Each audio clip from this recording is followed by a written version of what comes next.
అందరికీ నమస్కారం. సుధాస్ కిచెన్కి స్వాగతం. ఈరోజు మనం చేప చింతాకు ఎలా తయారు చేసుకోవాలో చూద్దాం. చాలా ఈజీ మెథడ్లో.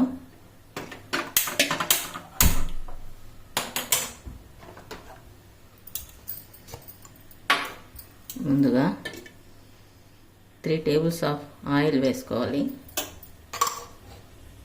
ఆవాలు, మెంతులు 4 గింజలు, చిట్టమన్న తర్వాత కరివేపాకు, ఆనియన్ వేసుకోవాలి. ఈ విధంగా ఆనియన్ వేగిన తర్వాత బ్రౌన్ కలర్కి వచ్చిన తర్వాత టమాటా వేయాలి.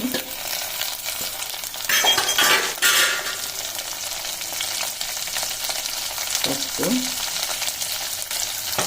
రుచికి సరిపడినంత ఉప్పు వేసుకొని టమాటా బాగా వేయించుకోవాలి.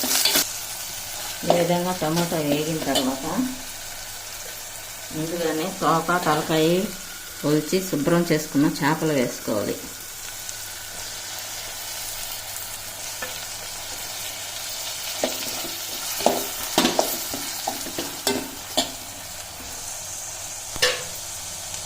తర్వాత శుభ్రంగా కడుక్కున్న చింత చిగురు వేయాలి.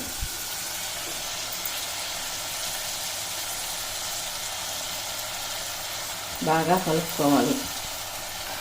ఈ విధంగా చింత చిగురు వేగిన తర్వాత కారం వేసుకోవాలి. రుచికి సరిపడినంత కారం. ఈ విధంగా వేగిన తర్వాత గ్లాస్ వాటర్ వేయాలి. వాటర్ వేసి బాగా ఉడకనివ్వాలి.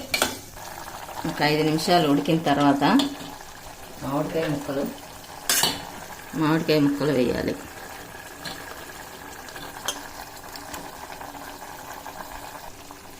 మామిడికాయ ప్లేస్లో వంకాయ కానీ బెండకాయ కానీ చాలా బాగుంటుంది. నేను మామిడికాయ వేసాను. ఇప్పుడు చూద్దామండి ఉడికిందో లేదో. ఈ టైంలోనే ఉప్పు కారాలు చెక్ చేసుకోవాలి. మామిడికాయ ముక్క ఉడికిపోయింది. నాకైతే అన్నీ బాగా సరిపోయినాయి. అంతేనండి. కూర ఈ విధంగా చిక్కగా వచ్చేసిన తర్వాత ఆపేసుకుంటే కమ్మగా ఉండే చేప చింతాకు ready. Please like, share and subscribe.